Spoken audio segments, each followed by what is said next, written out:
She stepped into the showroom, dressed in faded jeans and a plain gray tee. Her eyes scanned the gleaming vehicles, pausing on a high-end model near the entrance. Before she could speak, a man in a tailored charcoal suit gave her a once-over. His gaze sharp, his tone sharper. "I'm afraid this isn't the kind of place you're looking for," he said coldly, motioning subtly toward the exit. "These models start at well over $250,000. A few employees exchanged smug glances. One laughed under his breath. Customers nearby looked on, some with curiosity, others with thinly veiled judgment. Her cheeks flushed, but she said nothing. Quietly, she turned and walked out. The next morning, a pristine silver Zephyr Majesty rolled up outside. As the rear door opened, that same salesman nearly dropped his coffee. He never expected her to return, and certainly not like this. The prestigious Lakeside Elite Motors shimmered under the early sun, its glass facade revealing rows of rare and extravagant automobiles. Names like Montclair, Solstice, GT. Everyone a dream few could touch. Marissa Hale, known as Riss. Two friends strode through the doors with calm assurance. Her dark auburn ponytail swayed gently behind her. The same gray t-shirt, the same old jeans. Not a trace of designer labels, but everything about her presence said she belonged. At 36, she carried herself with the ease of someone who had earned her place through grit and purpose. What didn't show in her outfit was that she was the heart behind the Hale Project, a nonprofit that had empowered thousands of children with physical challenges. She'd started it from a tiny home office a decade earlier, long before she ever met her future husband. Degrees in developmental therapy, nights of sacrifice, and years of hands-on dedication had built a dream from scratch. Now she had come not for herself, but for someone else. Her older sister, Elaine, had just turned 40, and after surviving a battle with ovarian cancer, Marissa wanted to surprise her with a gift that symbolized strength and triumph.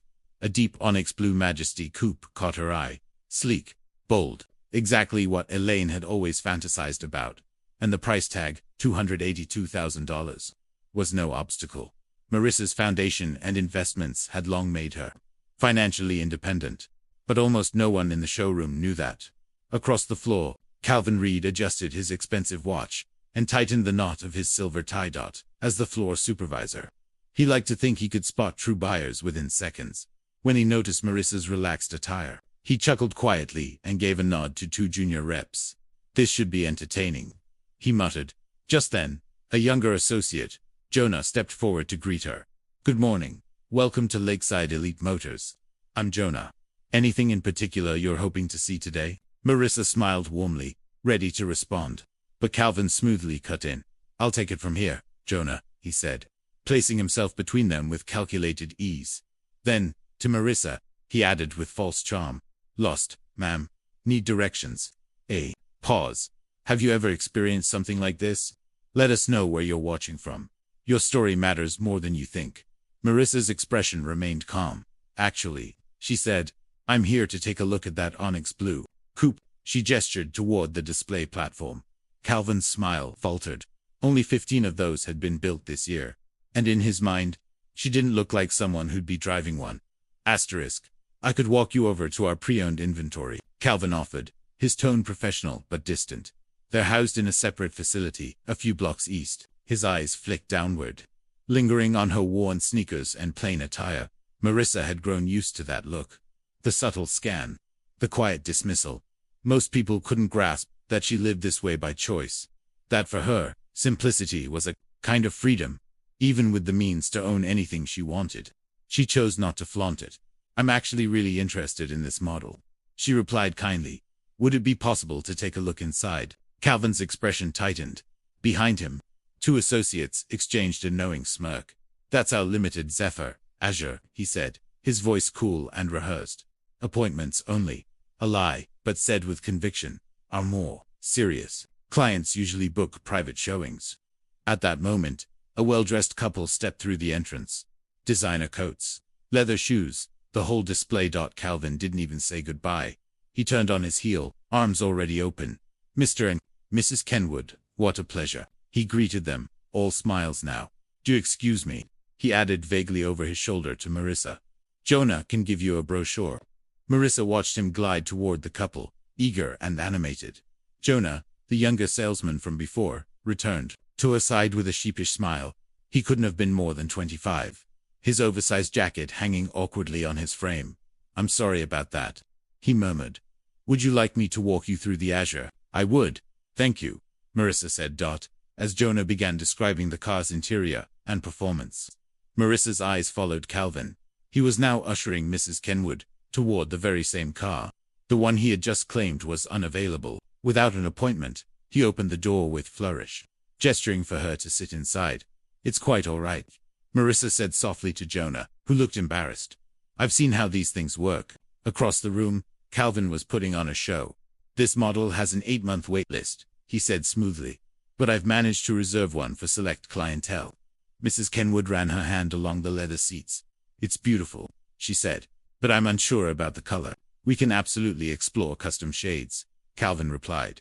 Marissa approached, quiet and composed, stopping just within hearing range. "Excuse me," she said clearly. "I'd like to ask about purchasing this model." Calvin turned to her, slowly, his jaw tightening. "As I said earlier," he replied, "this car is currently being shown to clients."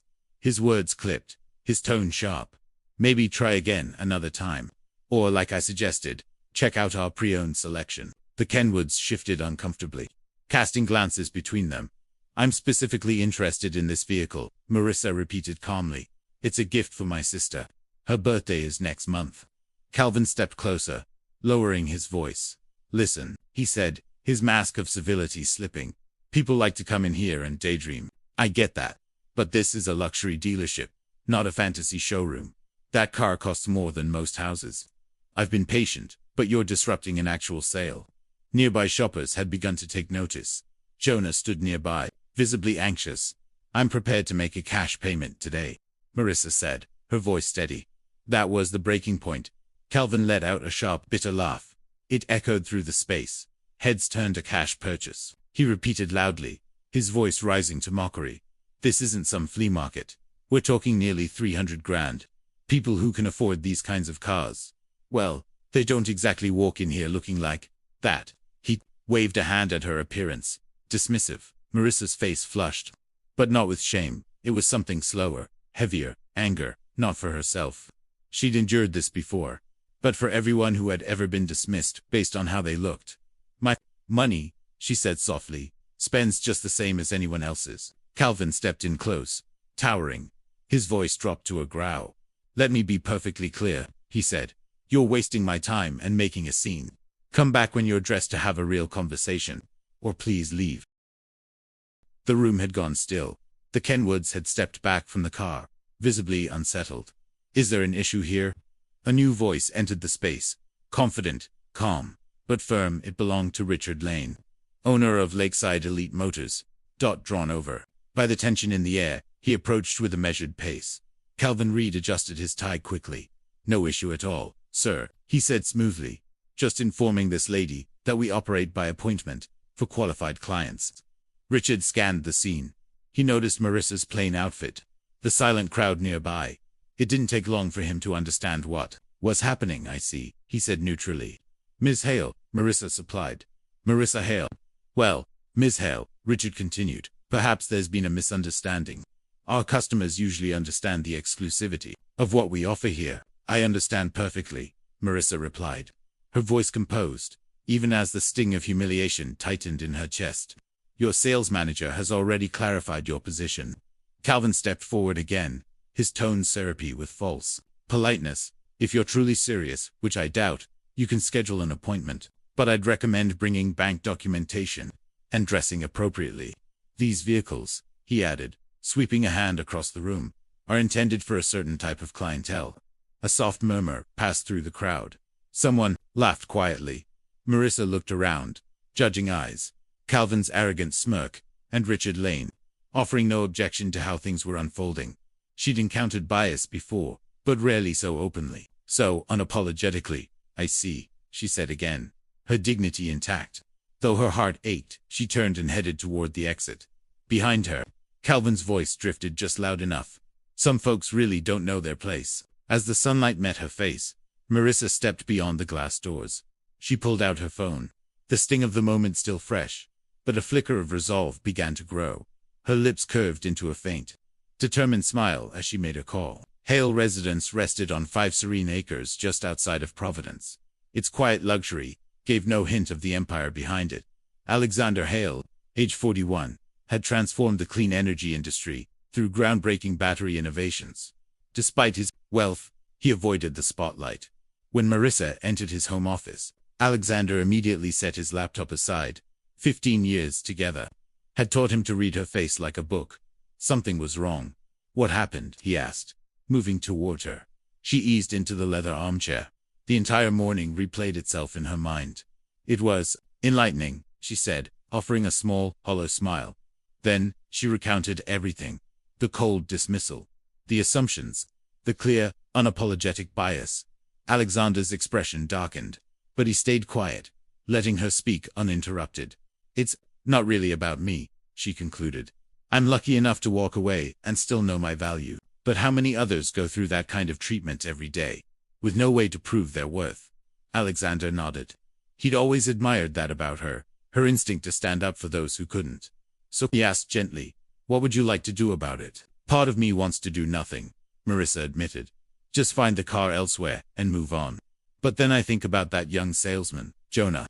He treated me with kindness even when no one else did. And I think about all the people who don't get to walk away with options. She met his eyes. They need to understand something. That worth doesn't wear designer brands. I'm not looking for revenge, she said. I'm looking for awareness. Alexander leaned back slightly, his expression thoughtful. I might have an idea, he said, his voice calm, but purposeful. Something subtle and effective. Nothing over the top, Marissa warned, eyeing him knowingly. No, buying the place and handing out pink slips. Alexander chuckled. Nothing so predictable, he said with a grin. But maybe. A lesson they won't forget. He leaned forward, his eyes gleaming with quiet resolve. A little education goes a long way. Together, they began shaping a plan. Not out of spite, not for vengeance, but to open eyes and challenge assumptions in a way that couldn't be ignored. You sure you don't want to be there? Alexander asked, once every detail had been confirmed. Marissa shook her head. This isn't about me watching them face the truth, she said softly. It's about making them see past what's on the surface. She paused, then smiled slightly. But I do expect a full report. That evening, under a setting sun, Alexander made a series of calls, his voice steady, his intention clear. Everything was ready for the following morning. A quiet storm was coming, one that would shake the walls of Lakeside. Elite Motors. Not just for Calvin Reed, but for everyone who thought wealth had a dress code. If this story has moved you, don't forget to hit subscribe and join our community of thoughtful viewers. Now let's see what happens next. The next morning dawned clear and bright. At exactly 9:58 a.m., Calvin Reed entered the dealership with his usual swagger, adjusting his silver tie and smoothing his dark blazer. Yesterday's incident. The casually dressed woman with delusions of grandeur had become nothing more than a joke to share with colleagues over drinks. Another nobody wasting everyone's time. The showroom sparkled, its layout meticulously arranged. Every vehicle positioned to maximize allure and status. During the morning meeting, Calvin had made one point very clear. Qualify your clients. Time is money. We're not being elitist, we're being efficient. Jonah sat quietly in the corner, his discomfort unspoken, but visible. Calvin made a mental note to pull him aside later, a reminder on how to read people properly. At exactly 10:17 a.m., everything changed. A powerful velvet growl drew every head toward the entrance. Through the glass wall, a car like no other slid to a halt right in front of the doors. Conversations died mid-sentence. Even Calvin, who rarely reacted to luxury anymore, felt his heart skip. It wasn't just a Rolls Royce Phantom. It was an extended wheelbase, midnight-toned Phantom with a color-shifting finish that danced between indigo and obsidian under the sun. Whispers spread across the showroom. Estimates placed the car's worth well above $1.2 million. Is that Richard Lane had stepped out of his office, pulled by the silence. The rare Phantom, he asked. Calvin nodded, already heading to the entrance. Custom configuration, incredibly rare. A uniformed chauffeur exited, graceful and exact. He moved with quiet authority, walking around to the rear door and opening it with gloved care. From inside, a man emerged, tall, impeccably dressed in a bespoke suit that whispered of wealth without a single word. His salt and pepper hair perfectly styled, his posture radiated calm dominance. Calvin's instincts surged. This wasn't just a high-value prospect, this was the kind of man who didn't buy cars. He built fleets. "Good morning, sir. Welcome to Lakeside Elite Motors," Calvin Reed called out, making sure to intercept the man before any other associate could. "Calvin Reed, sales manager. It's a real privilege to have you with us today." The visitor regarded him for a moment, his face unreadable. Then he offered a polite, almost distant smile. "Alexander Hale," he replied, extending a firm handshake. Calvin's thoughts scrambled. The name rang a faint bell, but he couldn't place it. Didn't matter. The car alone spoke volumes. Anyone arriving in that Phantom was clearly in a different league. "Mr. Hale, it's an honor. What brings you to our showroom today? Perhaps I can walk you through some of our latest arrivals. We just received a rare new—" Alexander held up one hand, cutting the pitch short with quiet authority. "I'm here for a particular vehicle," he said. "The Zephyr Azure Coupe, midnight blue." Calvin's grin widened. "Excellent taste, sir. That model is exceptionally rare, only 15 built this year." "I'd be thrilled too. I know where it is," Alexander interrupted, his tone even. "My wife came in yesterday to inquire about it." The words struck like a sudden jolt. Calvin blinked. "Your wife," he repeated, buying time. "I don't recall. Maybe someone else from the team assisted her." Alexander's expression cooled. "No, Mr. Reed, you did. Or rather, you refused to. She wore jeans and a gray t-shirt. You told her she might be more comfortable in the used car building, a few blocks east." A hush swept across the room. Behind Calvin, Jonah inhaled sharply, his hands clasped in front of him. "Mr. Hale, there must be some confusion," Calvin stammered, his usual suave demeanor cracking fast. "We treat all our customers with respect." From nearby, Richard Lane had arrived, drawn by the rising tension. "Is there a problem?" he asked. Alexander turned to face him. "Mr. Lane, I assume you're the owner." "Yes, indeed. Welcome." "It's a pleasure," to Alexander cut in gently. "Thank you. I was just informing your sales manager that my wife came in yesterday, interested in purchasing the Azure Coupe as a birthday gift for her sister. Instead, she was met with dismissive remarks, judged for how she looked, and effectively shown the door." Richard's expression shifted quickly, from polite interest to deep concern. I remember speaking to someone briefly, but I wasn't aware of everything that happened." Alexander gave a slow nod. "Well, now you are. Because what happened was more than a misunderstanding. It was a clear message from your staff that someone who doesn't look the part isn't welcome here." More employees had gathered. A few early customers stopped browsing. The entire showroom had gone silent. "Mr. Hale," Calvin began, his voice brittle. "Please, if there was any miscommunication, there wasn't." Jonah interrupted. Suddenly, all eyes turned to him. He looked as surprised at himself as everyone else did. Miss Hale was respectful. She asked about the Azure specifically. She wasn't vague. She wasn't wasting time. She was turned away because of what she was wearing. Calvin shot him a glare, but the damage was done. Alexander turned back to Richard Lane. "You know," he said, "my wife founded and runs the Hale Project for children with physical challenges. She's raised over $50 million to fund mobility devices, therapy programs, and accessible learning tools." He let the words settle into the silence. "She chooses to live modestly, on purpose to stay close to the families she serves. It's something I admire in her deeply. One of the many reasons I love her." Richard Lane had gone pale. "Mr. Hale," he began, his voice strained. "Please believe me, this doesn't reflect who we are as a dealership. We pride ourselves on integrity. Actions." Alexander interrupted, his tone firm. "Speak louder than mission statements. Now, about the Azure. I'm not here just to purchase a single car." Calvin's posture straightened slightly, a flicker of professional hope rising from the ashes. "I had originally intended to purchase the Azure as a gift for my wife's sister, as Marissa had planned yesterday, but I've also been considering replacing the entire corporate fleet for my company, 7 vehicles. And I've been thinking about refreshing my personal collection as well." Lane's eyes widened. A sale of that scale would shatter their quarterly goals, possibly even their annual. But Alexander wasn't finished. "The issue is," he said, "after what happened yesterday, I'm not sure this is the kind of place I want to make that kind of investment." The room fell into absolute silence. Calvin looked like he might faint.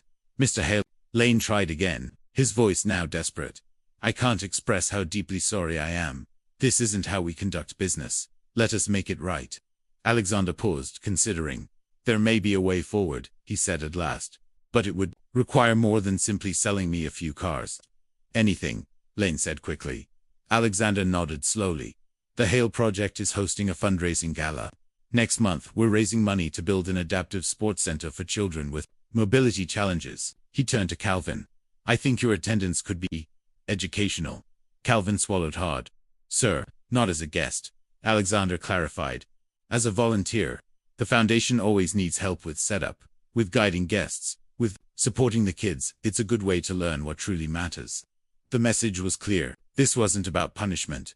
It was about perspective. Alexander turned back to Richard Lane. The dealership might also consider implementing some unconscious bias training. I know several outstanding consultants who can help you make that happen. Lane nodded quickly. Yes, absolutely. We'd be grateful for your support. Alexander gave a slight nod. As for the vehicles, he turned to Jonah, the young salesman who had found his courage. I'd like you to handle the paperwork. We'll start with a Hazia for my sister-in-law. Jonah's eyes widened. Me? Thank you, sir. I'd be honored. Good, Alexander said simply. Now, shall we talk details about the company fleet? As they walked toward Lane's office, Alexander paused beside the midnight blue coupe. He ran a hand along its elegant lines. My wife, he said with a quiet smile, has exceptional taste. Behind them, Calvin Reed stood frozen, his carefully controlled world fractured in an instant. And in that silence, he finally understood. True character is not revealed in how you treat those you admire, but in how you treat those you think you can overlook. 1 month later, the Hale Foundation Benefit Gala turned the Grand Providence Civic Center into a celebration of courage and hope. Children with varying disabilities laughed and played with their families, joined by donors, doctors, and community leaders. Near the entrance, Calvin stood quietly, no tailored suit, no polished shoes, just a simple volunteer's vest and a name tag. He gently guided a young boy in a wheelchair through the crowd, listening carefully as the child pointed toward a climbing wall. That day, he learned more about value than any car ever could have taught him. The past month had shifted something deep inside him. What began as an obligation, a consequence of his actions, had become something else entirely. Serving at the Hale Project was meant to be a lesson. But as Calvin Reed spent time alongside children navigating life with challenges he'd never even imagined, something unexpected happened. He began to listen, to see, to feel. Across the event hall, he noticed Marissa Hale walking toward him, elegant in a soft blue dress, yet still carrying herself with that same quiet authenticity. Even now, knowing who she truly was. What struck him most was how completely unpretentious she remained. How are you finding the experience, Mr. Reed? She asked, gently. He paused before answering. Humbling, he said at last, and necessary. Marissa smiled softly. I saw Thomas teaching you basketball earlier. Calvin chuckled. He says, I have terrible form. He's not wrong. That's Thomas for you, she replied with a warm laugh. Always honest. His expression turned more serious. Mrs. Hale, I know I've apologized formally, but I want to say it face to face. I'm truly sorry for how I treated you. There's no excuse. You're right, she said, without anger. There isn't, but the real question is, what have you learned? Calvin nodded, taking a deep breath. That real worth has nothing to do with appearance, status, or wealth. That everyone deserves kindness, unless they give you a reason to think otherwise. Not the reverse. Those are good lessons, Marissa said. Costly, perhaps. They were, Calvin agreed, thinking of the multi-million-dollar contract the dealership had lost when Alexander decided to buy only one car instead of the entire fleet. But worth every penny. A familiar voice joined them. Alexander Hale approached, placing a gentle hand on his wife's shoulder. Calvin was just sharing some of what he's discovered, Marissa explained. Alexander nodded. I've heard you've become quite involved in the adaptive sports program. Yes, sir. Actually, I've committed to stay on beyond the original volunteering period. And I've been working with Mr. Lane on retraining our team's approach. No more assumptions based on how someone looks. I'm glad to hear that, Alexander replied. Then added, almost casually. You remember that corporate fleet I mentioned last time? We're still in the market. Perhaps you could take the lead on that transaction. Jonah speaks highly of how you've been mentoring him. Calvin blinked, then slowly smiled. Not out of surprise, but gratitude. I'd be honored, Mr. Hale, truly honored. Later that night, As the benefit drew to a close, Calvin watched Alexander and Marissa move gracefully through the room, boasting, not performing but connecting, child by child, family by family. A month ago, he would have overlooked someone like Marissa Hale. Now he saw her for who she truly was. And that clarity had changed everything. As he helped Thomas back into his chair after a photo, the boy grinned. "You know what, Mr. Calvin, you're actually kinda cool for a grown-up." Calvin smiled, deeply moved. "Coming from you, Thomas, that means more than you know. We all make assumptions based on what we see. But sometimes, looking past appearances can open the door to people who change our lives forever." If this story resonated with you, we invite you to subscribe and join our storytelling community. Have you ever misjudged someone by how they looked, or been judged yourself? Share your story in the comments. You might help someone else see the world a little differently. And remember, true wealth isn't measured by what you own, but by how you treat others when you think no one is watching. See you in the next story, where another powerful lesson awaits. **